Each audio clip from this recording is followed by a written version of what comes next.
Hello guys, இன்னைக்கு mightiest magician மான்வாவோட episode 19 தான் பார்க்க போகிறோம். எபிசோடுக்குள்ளே போகிறதுக்கு முன்னாடி மறக்காமல் ஒரு லைக்கை போட்டுருங்க.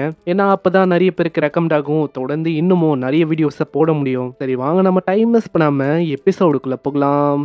போன எபிசோடில் என்ன இருக்கும், அந்த ஆள் ஒரு டீமன் காடாக மாறி இருப்பான். நம்ம லூயினுக்கும் டிராக்காவோட பவர்ஸ் வந்திருக்கும். டிராக்கா வந்தனால நம்ம ஹீரோ ஒரு காடாக மாறிட்டான். இப்போதான் உண்மையிலேயே சண்டை ஆரம்பிக்க போகுது.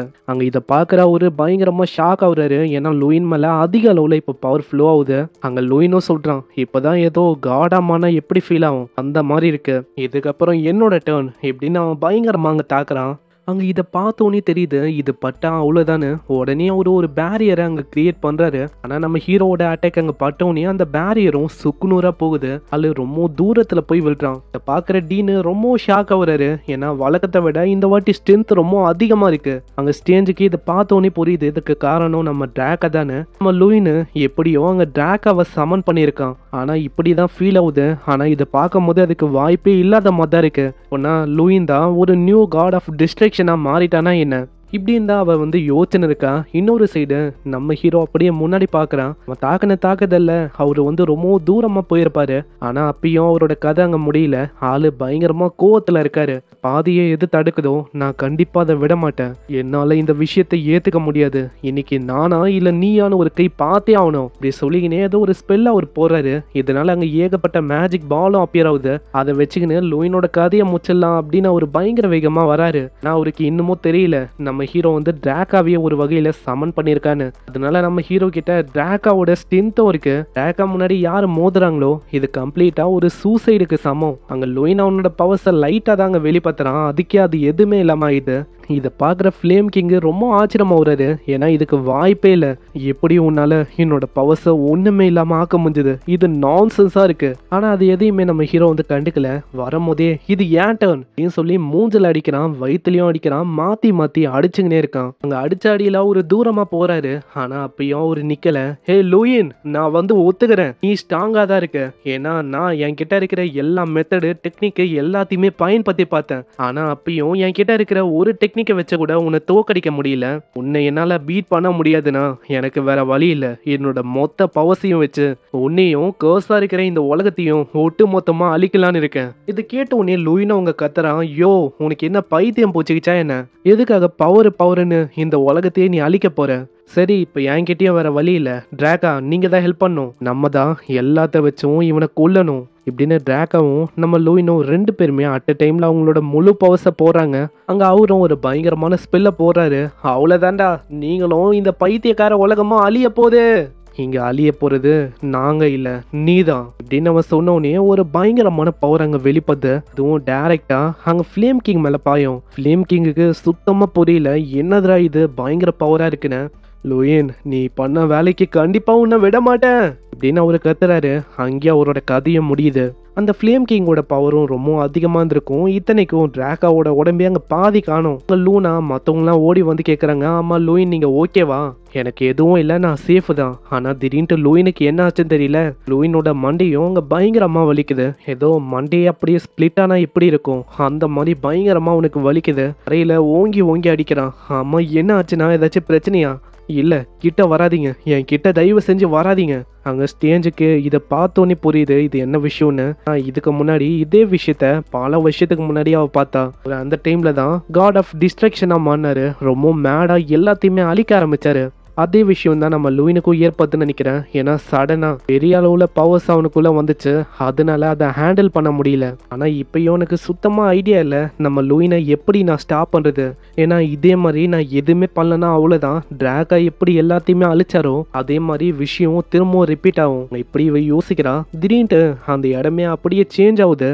யாரோ ஒருத்தங்க வாய்ஸ் கேக்குது, ஸ்டேஞ்ச் உன்னை பார்த்தே ரொம்ப வருஷம் ஆச்சு. யாரான்னு பார்த்தா டிராக்கா தான். டிராக்காவும் அங்கே டிராகனா வந்திருக்காரு.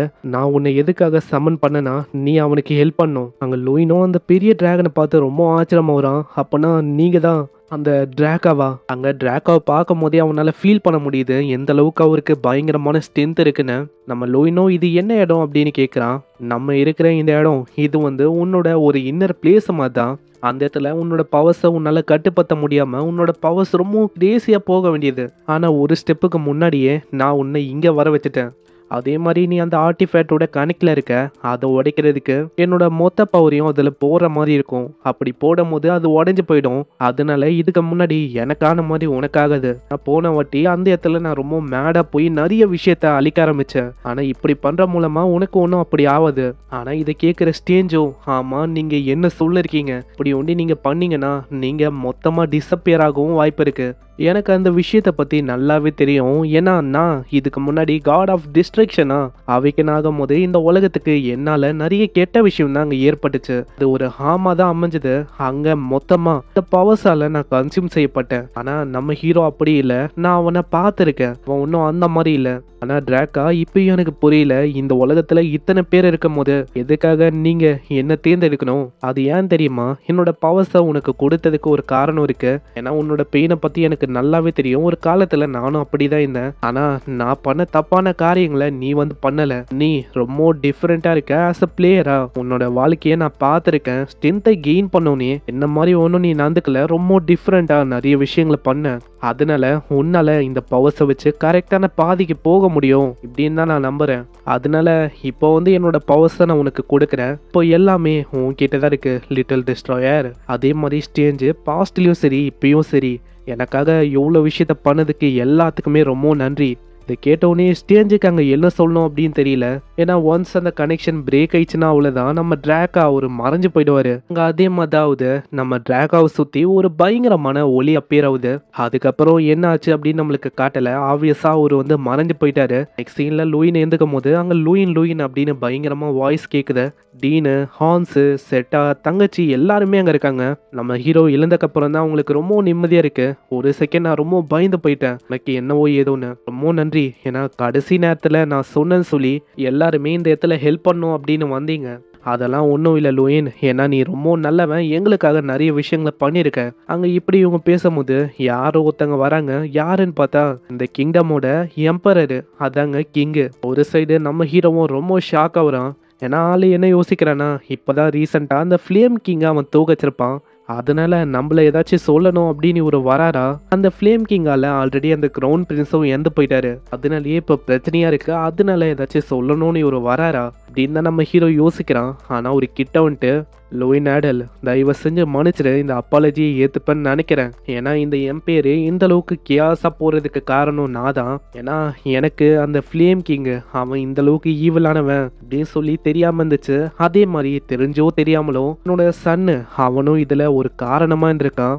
அவன் இதுக்கு முன்னாடி ஏகப்பட்ட விஷயங்களையும் பண்ணியிருக்கான். ஆனால் அதுக்கப்புறம் உன்னோட ஃபைட்டையும் நான் ஃப்ளேம் கிங் எடுத்து பார்த்தேன். அப்புறம் தான் எனக்கு ஒரு விஷயமே அங்கே புரிஞ்சுது. உன்ன மாதிரி ஒரு பர்சன் இந்த உலகத்துக்காக ஃபைட் பண்ணா இந்த உலகம் உண்மையிலேயே ரொம்ப ஒரு அற்புதமான டைரக்ஷன் நோக்கி போகும். அதனால நான் எதுக்காக இங்கே வந்திருக்கேன்னா உன்கிட்ட ஒரு ரெக்வஸ்ட் கேட்கணும்னு வந்திருக்கேன் லூயின் ஆடல். அதாவது நீ ஏன் மேஜ் டவரோட மாஸ்டரா மாறக்கூடாது? இதை கேட்குற நம்ம லூயின் ரொம்ப ஷாக் ஆகுறான். ஏன்னா இதுக்கு முன்னாடி ஃப்ளேம் கிங் அவரு தான் அந்த இடத்தோட டவர் மாஸ்டரா இருந்தாரு. இப்போ அந்த பொசிஷனுக்கு நம்ம ஹீரோ தகுதியோட இருக்கான். சீன் அப்படியே நம்ம ஹீரோவோட வீட்டை நோக்கி வருது. அங்க ஜாசனும் பயங்கரமா பாராட்டுறான். லூயினு உண்மையிலேயே நீ மாசு தெரியுமா? ஏன்னா நம்ம ஏஜ்ல நீ ஒரு டவர் மாஸ்டரா ஆக போற. இது ரொம்ப இம்ப்ரெசிவா இருக்கு. இந்த விஷயத்த பத்தி நான் ஸ்டார்டிங்லயே யோசிச்சேன். கண்டிப்பா நீ ஏதாச்சும் பெரிய விஷயத்த பண்ணுவேன்னு. அதே மாதிரி நீ பெரிய விஷயத்த பண்ணிட்ட லூயினு. ஆனா ஜாசன் உண்மையை சொன்னா இந்த மாதிரி விஷயம் ஏற்படும் அப்படின்னு நான் சுத்தமா யோசிக்கல. ஏன்னா அந்த பொசிஷனை வந்து ஃப்ளேம் கிங்கோட பொசிஷனை, அதனாலேயே நம்மளால ஒரு மாதிரி யோசிக்கிறான். ஆனா எம்பரரே அங்க கேட்கும் போது லூயின் அந்த பொசிஷனுக்கு ஒத்துக்கினா. ஆனா இப்ப பிரச்சனையே என்னன்னா, அந்த மாதிரி ஒரு பெரிய பதவியில இருக்கும் போது நிறைய வேலை வந்து இருக்கும் செய்யறதுக்கு. அதே மாதிரி நம்ம லூயினை இன்னமும் அகாடமியை விட்டு கிராஜுவேட்டும் ஆகல. அதனால லூயின் வந்து யோசிக்கிறான், நான் வந்து சரியான கேண்டிடேட்டானு. இதனாலே இதை பத்தி அவன் யோசனை இருக்கான். ஒரு மாதிரி மண்டை தான் இதனால காயுது. பாக்குற ஐரினும் லூயின் கிட்ட அங்க சொல்றான், ஹே லூயின், நம்ம எங்கேயாச்சும் ஒரு ட்ரிப் மாதிரி போனா நல்லா இருக்கும். ஏன்னா இதனால மைண்டும் ரிலாக்ஸா இருக்கும். அதே டைம்ல நீயும் பழையபடி நிறைய விஷயங்களை யோசிக்கலாம். எல்லாமே ஓகே தான். ஆனா எங்க போறதுன்னு எனக்கு ஐடியா இல்லை. அப்பனா ஏன் என்னோட இடத்துக்கு நீ வரக்கூடாது? நெக்ஸ்ட் சீன்ல அங்க ஸ்டேஞ்சும் கேக்குது, ஆமா லூயின், நீ இதுக்கு முன்னாடி ஒரு பொண்ணு கூட டேட்டிங்க்கு போனதே இல்ல தானே? ஆனா நீ வந்து ரொம்ப ஃபாஸ்டா இருக்க அப்படின்னு தான் நான் சொல்லுவேன். ஏன்னா டைரக்டா ஒரு பொண்ணோட வீட்டுக்கு, அதுவும் நீ தனியா போக போற. அதே மாதிரி நான் சொல்லி ஆகணும், உன்னோட ஃப்ரெண்ட்ஸும் ரொம்ப நல்லவங்களா இருக்காங்க. நான் நீங்க 2 பேரும் எங்கேயோ போறீங்க அப்படின்னு சொன்னோனே அவங்க யாருமே நான் வரேன் அப்படின்லாம் எதுவுமே சொல்லவே இல்லை. எல்லாருமே ஒத்துக்குனாங்க. ஓகே, நீங்க 2 பேரும் போயிட்டு வாங்க அப்படின்னு தான் சொன்னாங்க. அவங்களுக்கு நல்லாவே தெரிஞ்சிருக்கு உங்க 2 பேருக்கு இடையில ஒரு கனெக்ஷன் ஓடின்னு இருக்குன்னு. சரி, எல்லாமே ஓகே தான், எல்லாருமே போயிட்டாங்க. ஆனா நீ வந்து இன்னமும் போலி எஸ்டேஞ்சு, என்னப்பா சொல்ல இருக்க? என்னால எப்படி உன்னை விட்டு போக முடியும்? இதே மாதிரி ஐரனோட வீடை நோக்கி அவங்க 2 பேருமே போறாங்க. ஆனா நம்ம ஹீரோ யோசிக்கல அது இந்த அளவுக்கு தூரமா மவுண்டன் எல்லாம் தாண்டி இருக்கும்னு. அங்க இப்படி இவங்க போயின்னு இருக்கும் போது திடீர்னு லூயினை ஏதோ ஒரு பர்சன் அங்க தாக்குறான். ஆனா லூயின் அதை பார்த்தோன்னே அசால்ட்டா அங்க டாச் பண்றான். பரவாயில்லையே, உன்னால என்னோட அட்டாக்கை டாச் பண்ண முடியுதா? ஆமா, எதுக்காக நீ என்ன அட்டாக் பண்ற? நீ யாரு? உண்மையை சொன்னா அதை நான் தான் கேட்கணும். நீ யாரு? உனக்கு என்ன இங்க சாகணும்னு ஆசையா என்ன? நம்ம ஹீரோக்கு சுத்தமா அங்க ஐடியா இல்லை இவன் யாருன்னு. அங்க லூயினு கிட்ட இப்பதான் ஐரின் மன்னிப்பு கேட்கிறா. என்னை மன்னிச்சிரு லூயின், ஏன்னா நான் சொல்ல வந்துட்டேன். இவனுக்கால இவன் என்னோட அண்ணனானு நம்ம ஹீரோ ரொம்ப ஆச்சரியமாகறான். அங்க ஆளும் கிட்ட வந்துட்டு, நீ வந்து என்னோட அட்டாக்கி அசால்ட்டா டாச் பண்ணிருக்க, யோசிச்ச மாதிரி நீ இல்ல. ஆனா ஏதோ ஒன்று, ஃபர்ஸ்ட் நீ அடி வாங்கினதுக்கு அப்புறம் தான் நம்ம பேசவே ஆரம்பிப்போம். ஆனா இதை கேட்குற நம்ம ஹீரோக்கு புரியல. ஆமா, என்ன சொல்லிருக்கீங்க? தயவு செஞ்சு போக விடுறீங்களா? ஆனா அதுக்கப்புறம் தான் அவன் ரொம்ப ஆச்சரியமா வரான். என்னோட அண்ணன் இருக்கான்ல, இவன் 8th ஸ்டார்ல இருக்க ஒரு மார்ஷியல் ஆர்டிஸ்டான். இவனை மாதிரி மார்ஷியல் ஆர்ட்ஸ்ல ரொம்ப ஹை லெவலான ஒரு பர்சன் இங்க என்ன பண்ண இருக்கான் அப்படின்னு தான் நம்ம ஹீரோ யோசிக்கிறான். அந்த இடத்துல ஆளு பயங்கரமா கத்துறான். அம்மா என்னடா, நான் கேட்ட உடனே நீ பதில சொல்லவே இல்லை. பயத்தோட ஐரின் கிட்ட நீ என்ன பண்ணிருக்க? ஐரினோட பாய் ஃப்ரெண்டா நீ? அண்ணா, நீங்க பண்ற விஷயம் வந்து ரொம்ப ஓவரா இருக்கு. இதுக்கு மேலேயும் அப்படி பண்ணாதீங்க. ஆமா, அதை நான் தான் கேட்கணும். இது உனக்கு ஓவரா இல்லையா? போயும் இந்த பையனுக்கு நீ சப்போர்ட் பண்ணிருக்க. அப்படி இவன் கிட்ட கூலா என்ன விஷயம் இருக்கு? உண்மையை சொன்னா இந்த இடத்துல சேவ் பண்ணதே உங்களை தான். அதனால லூயினு வா, நம்ம வந்து போகலாம். ஒரு சைடு லூயினும் அவங்க யோசிக்கிறான், பிரதர் தான் இப்படி இருக்கான், ஃபேமிலி வந்து இப்படி இருக்க மாட்டாங்கன்னு. ஆனா நம்ம ஹீரோ யோசிச்சதை விட விஷயம் அப்படியே தலைகீழ இருக்கு. ஐரன் கூட நம்ம ஹீரோ பார்த்தோன்னே ஐரனோட அப்பா கடுப்போட உச்சத்துக்கே போய் தரையிலேயே ஒரு அடி அடிக்கிறாரு. ப்ரெஷரும் ரொம்ப அதிகமா அங்க விழும். அங்க ஒரு பயங்கர கடுப்புல இருக்காரு. என்னோட ப்ரெஷியஸான அடாரபிளான டாட்டரை ஏதோ ஒரு பையன் விரும்புறானா, கண்டிப்பா நான் இதுக்கு விட மாட்டேன். அதே மாதிரி ஐரேன், நீ ஏன் அந்த பையனை இங்க கொண்டு வந்திருக்க, அதுவும் நம்ம வீட்டுக்கு? ஐரேன், இப்போ இந்த பையன் உன் கூட வந்திருக்கானா, கண்டிப்பா மேரேஜுக்கான ப்ரொபோசலை வைக்கணும் அப்படின்னு தான் வந்திருக்கான். இந்த மாதிரி விஷயத்துக்குலாம் என்னால ஒத்துக்க முடியாது. அப்படியோ நான் அக்செப்ட் பண்ணிக்கணும்னா அவன் என்ன ஒரு டியூவல்ல தோக்கடிக்கணும். இதை கேட்டவுடனே ஐரின் மண்டியை பூச்சிக்கிறான். ஏன்னா அப்பாவும் பிள்ளையும் அதே மாதிரி தான் இருக்காங்க. இவங்க 2 பேரும் மாறவே மாட்டாங்களா என்ன? ஒரு சைடு நம்ம ஹீரோவும் யோசிக்கிறான், நான் அநேகமா தேவையில்லாம இந்த இடத்துக்கு வந்துட்டேன்னு நினைக்கிறேன். நான் இங்க வந்திருக்கவே கூடாது, வந்து தேவையில்லாம மாட்டிக்கினேன். இப்படி இவங்க எல்லாருமே கத்தின்னு இருக்க ஒரு வாய்ஸ் வந்து கேட்கும். அட, ஒரு நிமிஷம் நீங்க பொறுக்க மாட்டீங்க. ஐரின் வீட்டுக்கு கெஸ்ட்டை கொண்டு வந்திருக்கா, இப்பயும் நீங்க கத்துறது, கோவப்படுறது, இந்த மாதிரி விஷயத்த பண்ணிருக்கீங்க. அவனை ப்ராப்பரா வெல்கம் பண்ணணும். இதை கேட்ட உடனே நம்ம ஹீரோக்கு அவ்வளோ சந்தோஷம். எப்பா, ஒருத்தங்களாச்சும் ரொம்ப கைண்டா இருக்காங்களே, இப்போதான் எனக்கு புரியுது எதனால ஐரின் இந்த அளவுக்கு கைண்டா ரொம்ப நல்ல பொண்ணா இருக்கான்னு. அதுக்கு காரணம் அப்படியே அவங்க அம்மா மாதிரி இருக்கா. ஆனா அதுக்கப்புறம் தான் ஒரு பயங்கரமான ஷாக்கு. நான் அவங்க அம்மாவும் ஒரு சாதாரணமான பர்சன் கிடையாது. ஐரின் அம்மாவோட ஸ்கில்ஸும் 8th ஸ்டார் மார்ஷியல் ஆர்டிஸ்ட்ல இருக்கு. உங்க அப்பாவும் சும்மா இல்ல, 9th ஸ்டார். நான் யோசிக்கல இந்த ஃபேமிலியே ஒரு மாதிரி பயங்கரமான ஃபேமிலியா இருக்கு. இதுக்கு முன்னாடி உங்களோட ஃபேமிலி ஒரு மிகப்பெரிய ஃபேமிலியா இருந்திருக்கும். கொஞ்சம் கொஞ்சமா இவங்களோட டிசண்டனும் கம்மியாக ஆரம்பிச்சாங்க. அதுக்கப்புறம் மவுண்டனுக்கு இடையில இருக்க இந்த மாதிரி ஒரு இடத்துல இவங்க வாழவும் ஆரம்பிச்சாங்க. இங்க ரொம்ப இன்டென்ஸான ட்ரைனிங் எல்லாம் ஏத்து அவங்க ஹை லெவலுக்கு போனாங்க. முக்கியமா நம்ம ஐரின், அவ மேஜிக்ல அவளுக்கு ரொம்ப திறமை இருக்கு அப்படின்னு சொல்லி டிஸ்கவர் பண்ணா. அதனாலேயே அவன் மேஜாவும் மாறினா. இதுக்கப்புறம் அங்கே டிஷ்ஷை கொடுக்கும் போது அங்கே அம்மாவும் மன்னிப்பு கேட்குறாங்க. லூயின், என்னை மன்னிச்சிடு, ஏன்னா இந்த வீட்டில் இருக்க எல்லா மென்ஸுமே இப்படி தான். ஒரு மாதிரி ஐரன்னு வந்துட்டா இந்த மாதிரி தான் எல்லாருமே நடந்துப்பாங்க. ஆனால் அதுக்குன்னு அவங்க எல்லாருமே ரொம்ப பேடான பர்சன் அப்படின்லாம் கிடையாது. என்ன, ஐரன் மேலே அளவு கடந்த லவ் இருக்கு. அதனால உனக்கு வந்து புரியும்னு நினைக்கிறேன் லூயின்னு. எனக்கு புரியுது. ஏன்னா உங்க ப்ரெஷியஸான டாட்டர் உங்க திடீர்னு ஒரு மென்ன வீட்டுக்கு கொண்டு வந்தா இப்படிதான் ஃபீல் ஆகும்னு எனக்கு நல்லாவே தெரியுது. ஆனா உண்மையை சொன்னா நான் வந்து இதுக்கு அந்த அளவுக்கு ஷாக்கெல்லாம் ஆகல. நான் என்னோட ஐரினு ஒரு பையனை இங்க கொண்டு வந்திருக்கானா, இது ரொம்ப சீரியஸான விஷயம். ஐரினுக்கும் அங்க ரொம்ப பிடிச்சிருக்கும்னு நினைக்கிறேன். ஆமால ஐரின், அங்க இதை கேட்டோடனே அவ பிளஷ் ஆகுறா. இல்ல, நீங்க நினைக்கிற மாதிரி இல்ல. ஆனா அதுக்குள்ள ஐரினோட அப்பா, பிரதர்ஸ் எல்லாருமே உள்ள கோவத்தோட வராங்க. இல்ல வந்துட்டு, இல்ல இந்த மாதிரி என்னோட டாட்டரை அடையணும்னா ஃபர்ஸ்ட் எங்க எல்லாரையுமே டிஃபீட் பண்ணணும். ஆமா தம்பி, உன்னோட பேரை பத்தி நான் கேள்விப்பட்டேன். உன்னோட பேரு லூயின் ஆடல் தானே? நீ என்னோட ப்ரெஷியஸான டாட்டர் அடையணும்னா ஃபர்ஸ்ட் உன்னோட ஸ்ட்ரென்த்தை வந்து நீ காட்டணும். ஏன்னா ஒரு ஃபேமிலியை ப்ரொடெக்ட் பண்ணணும்னா பலம் தான் இருக்கிறதுலையே ரொம்ப முக்கியம். அதனால உனக்கு திறமை இருக்கா, உன்கிட்ட ஸ்ட்ரென்த் இருக்கா, அது எல்லாத்தையுமே நான் செக் பண்ணணும். ஏன்னா எங்க ஃபேமிலியில நாங்க எல்லாரையுமே அப்படிதான் வளர்த்துருக்கோம். ஆனா உன்னை பார்க்கும் போது நீ நோபலான ஃபேமிலியில வளர்ந்த மாதிரி எனக்கு தெரியுது. உன்கிட்ட மேன்லியான ஸ்ட்ரென்த் இருக்கா, அதை வந்து நான் செக் பண்ணணும். இதை கேட்குற நம்ம ஹீரோ என்ன விடுவானா?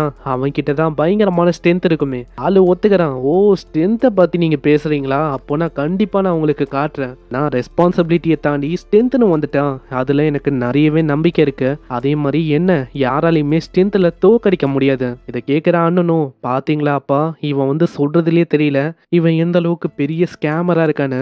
இப்படிதான் நல்லா ஐரினை சோப் போடுற மாதிரி பேசியே ஏமாத்திட்டான்னு நினைக்கிறேன். அவன் கிட்ட ஸ்ட்ரென்த் வந்து ரொம்ப அதிகமா இருக்கு அப்படின்னு இவன் சொன்னால, இப்போ ஏன் நம்ம எப்பயுமே பண்ற அந்த ட்ரைனிங்க்கு போகக்கூடாது?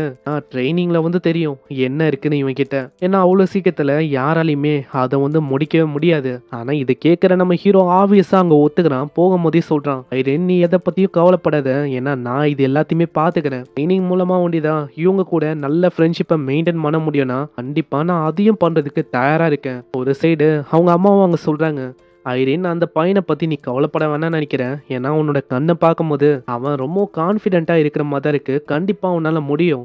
நீங்க நினைக்கிற மாதிரி நான் ஒன்றும் அவனை பத்தி அங்க கவலைப்படல. அப்பனா நீ கவலைப்படுறது நம்ம ஃபேமிலியை பத்தியா? ஆமா, அவனை பத்தி உங்களுக்கு தெரியாது. சீன்ல ட்ரைனிங் ஆரம்பிக்குது. அங்க பிரதரு ஒரு மிகப்பெரிய பாறாங்கல்ல அப்படியே உடைச்சிடறான். இந்த மாதிரி விஷயத்த அவ்வளோ சீக்கிரத்துல அங்க பண்ண முடியாது. ஆனா இப்பயும் லெவல் 9 ஸ்டாரை அடையிறதுக்கு இன்னமும் நிறையவே டைம் ஆகும் அப்படின்னு தான் அவரு சொல்றாரு.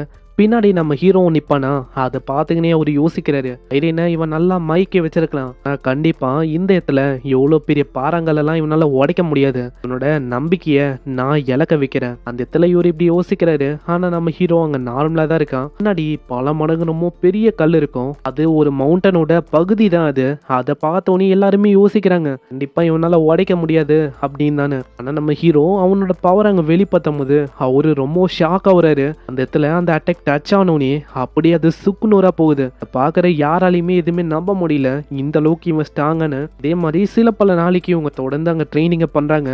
ஆனா நம்ம ஹீரோ கலைச்சு போறானோ இல்லையோ, அவங்க எல்லாருமே பயங்கரமா கலைச்சு போயிடறாங்க. இதனால நம்ம ஹீரோ மேல அவங்களுக்கு மரியாதையும் வருது. நம்ம ஹீரோவை அவங்க ஏத்துக்கவும் செய்யறாங்க. அப்புறம் அவங்க டின்னருக்கான டைம் வரும். அப்புறம் தான் அங்க இருக்கிற பிரதர்ஸுக்கு தெரியுது நம்ம ஹீரோ தான் நெக்ஸ்ட் மேஜிக் டவரோட மாஸ்டர்னு.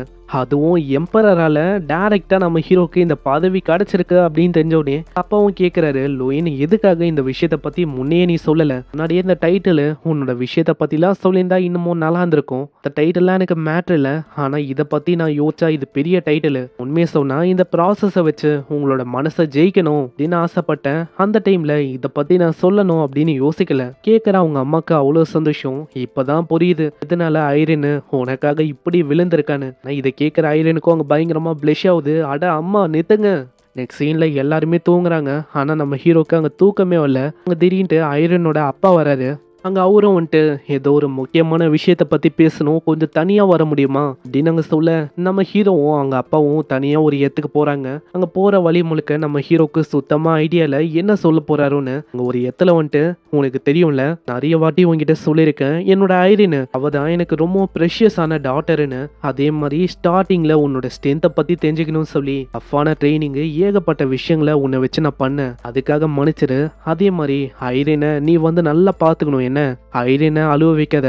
அப்படி அழுவ வச்சா கண்டிப்பா நான் உன்னை விட மாட்டேன். அதனால ஐரினை நல்லா பார்த்துப்பல. நீங்க அதை பத்தி யோசிக்க வேணாம், ரொம்ப நான் நல்லா பார்த்துப்பேன். கேட்குற ஐரினோட அப்பாவுக்கும் அங்க அவ்வளோ சந்தோஷம். சீன் அப்படியே அடுத்த நாள் நோக்கி போகுது. அங்க ஐரின் நம்ம ஹீரோ போறதுக்கு அங்க டைம் ஆகுமா. அங்க போகும்போது நம்ம ஹீரோவும் சொல்றான், நான் கண்டிப்பா இப்போ இல்லைனா அப்புறமா நான் எப்பயாச்சும் வரேன். அட அதெல்லாம் ஒன்றும் வேணாம், இந்த மாதிரி நாங்களே வரோம். அது வரைக்கும் நீங்க ரெண்டு பேரும் டேட்டிங்கை கண்டினியூ பண்ணுங்க என்ன.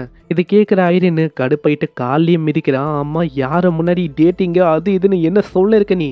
லூயின் இவன் ஒரு பைத்தியக்காரன், வா நம்ம வந்து சீக்கிரமா இந்த இடத்த விட்டு போகலாம். ஒரு சைடு போகும்போது ரொம்ப ரெண்டு பேருமே பிளஷ் ஆகுறாங்க. அங்க ஹீரோயினும் ஹீரோ கிட்டே கேட்குறா, அஃபிஷியலா என்னோட ஃபேமிலியே இப்போ ஒத்துக்குச்சு, அதே மாதிரி பிளெஸிங்கும் குத்துருக்கு. அப்போனா நம்ம ரெண்டு பேரோட ரிலேஷன்ஷிப்பு அது வந்து நம்ம இதுக்கப்புறம் நல்லா டீட் பண்ணலாம். ஸோ சீரியஸாக இதை பண்ணலாம். ஸோ லூயின் இதுக்கப்புறம் என்னை நல்லா பார்த்துக்கணும் என்ன இப்படின்னு அவள் சிரிச்சிங்கன்னே சொல்கிறா. ஆப்வியஸாக நம்ம ஹீரோவும் அங்கே ஒத்துக்கிறான். இதே மாதிரி 5 வருஷம் கடந்து போகுது. நம்ம ஹீரோ தான் இப்போ மேஜிக் டவரோட மாஸ்டராக இருக்கான். அங்கே ஸ்டேஜ் தான் அங்கே நிறைய விஷயத்துக்கு ஹெல்ப் பண்ணுறது, இந்த மாதிரி விஷயத்தெல்லாம் பண்ணிருக்கா.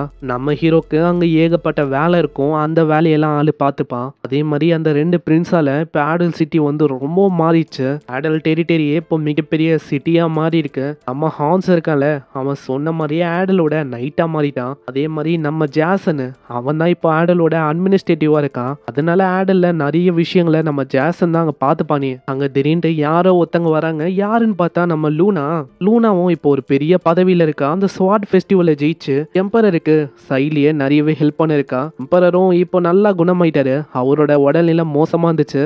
பால் நல்லா தேடிட்டு நல்லா ஆயிட்டாரு. லூனாவும் ஒரு பெஸ்டான ஸ்வாட் உமனா மாறணும்னு சொல்லி ட்ரை பண்ணிருக்கா. லூனாவும் ஹீரோ கிட்ட கேக்குறா, ஆமா என்ன ஆச்சு, வந்து அந்த விஷயத்த மறந்துட்டியா என்ன? இல்ல நான் வந்து எப்படி அந்த விஷயத்த மறக்க முடியும். அதுக்கப்புறம் இதே மாதிரி கொஞ்ச நாள் அங்க கடந்து போகுது. ஆடல் சிட்டியே ஒரு மாதிரி ரொம்ப பரபரப்பா இருக்கு. அந்த இடத்துல நம்ம ஹீரோவும் கோட்டு சூட்டு இதெல்லாம் போட்டு பங்கமா வரான். இப்பதான் தெரியுது நம்ம ஹீரோ கூட ஐரினுக்கு அங்க மேரேஜ் ஆக போகுது. அதுக்காக தான் இங்க வந்து நம்ம ஹீரோ வந்திருக்கான். அங்க ஐரனோட அப்பா ஐரனோட பிரதர்ஸ் எல்லாருமே தேம்பி அழுகுறாங்க. சிஸ்டருக்கு மேரேஜ் ஆக போகுதுன்னு. அங்க திடீர்னு இடமே பயங்கரமா ஷேக் ஆகும். அப்புறம் தான் நம்மளுக்கு தெரியுது கை மவுண்டன்ல இருக்க ஆகஸ்ட் நம்ம கிங்ராம் எல்லாருமே நம்ம ஹீரோவோட வெட்டிங்காக இங்க வந்திருக்காங்க. டெஸ்ட்ராயர் இந்த மாதிரி விஷயங்களை என்னால இப்படி மிஸ் பண்ண முடியும், அதான் நாங்களும் இங்க வந்துட்டோம். இதுக்கப்புறம் ஜாசன் அங்க வந்து அனௌன்ஸ் பண்றான், எல்லாருமே போய் உக்காருங்க, வெட்டிங் ஆரம்பிக்க போகுது. அங்க எல்லாருமே வெட்டிங்காக காத்துன்னு இருக்காங்க. நம்ம ஹீரோவும் வரும்போது நம்ம ஹீரோவோட சிஸ்டரு டீச்சரு எல்லாருமே நம்ம ஹீரோவை சேர் பண்றாங்க. அங்க ஐரினும் இருக்கா.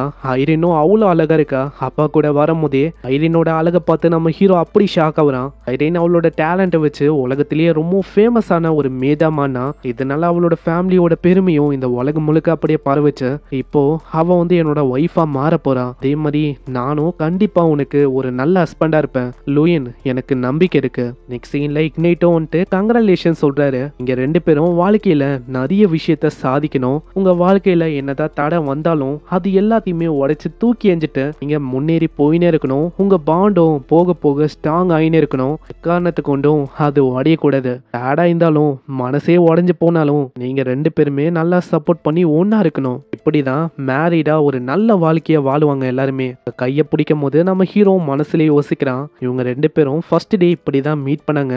ஒரு புக்கை கையை வச்சு தொட போய் தான் இவங்க 2 பேரும் மீட் பண்ணியிருப்பாங்க. ஸ்டார்டிங்ல ஒரு மாதிரி அவன் இருந்தாலும் இப்போ வந்து ரொம்ப நல்லவளா கைண்டா நம்ம ஹீரோக்கு ரொம்ப க்ளோஸான ஃப்ரெண்டுலேருந்து இப்போ ஒரு ஒய்ஃபா மாறி இருக்கா. அதே மாதிரி தான் அவளும் யோசிக்கிறான். லாஸ்டா இவங்களோட மேரேஜும் அங்க ஒரே ஆட்டம் பாட்டம் கொண்டாட்டமா இருக்கு. லூயின்னு எல்லா ஸ்ட்ரகிள்ஸையும் அவங்க யோசிச்சு பார்க்கறான். ஸ்டார்டிங்ல ஒண்ணுமே இல்லாம ஆரம்பிச்ச கதை தான் இது. ஆனா ஒரு நாள் டிராக்காவோட உதவியால நம்ம ஹீரோவோட வாழ்க்கையே மாறி இருக்கும்.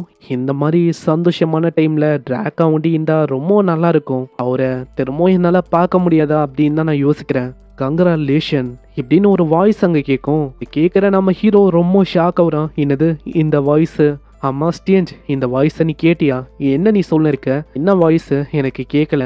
அது ஒன்றும் இல்லை இப்படின்னு அவன் ஸ்மைல் பண்ணுறான். எனக்கு தெரிஞ்சு நான் அதை இமேஜின் பண்ணியிருக்கேன்னு நினைக்கிறேன். ஆனால் உண்மையிலேயே அப்படியெல்லாம் இல்லை. என்னதான் டிராக்கா டிசப்பியர் ஆனாலும் அவரோட ஒரு பங்கு நம்ம ஹீரோ கூட இருக்க தான் செய்யுது. அதனால தான் இப்படி அங்கே கேட்டிருக்கோம். அங்கே எல்லாருமே சந்தோஷமா வாழ்த்துறதோட நம்ம ஹீரோவோட ஜேர்னியும் இதுக்கு மேலேயும் எந்த விதமான கஷ்டமும் இல்லாமல் ரொம்ப அற்புதமாக சூப்பராக முடிஞ்சிருக்கு.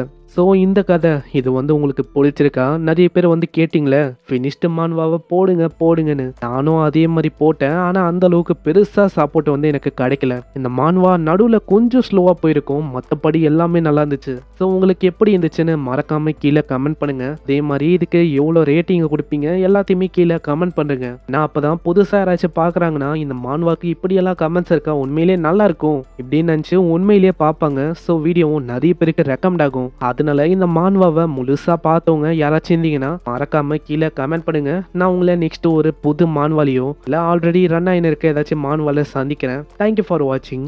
சைனரா.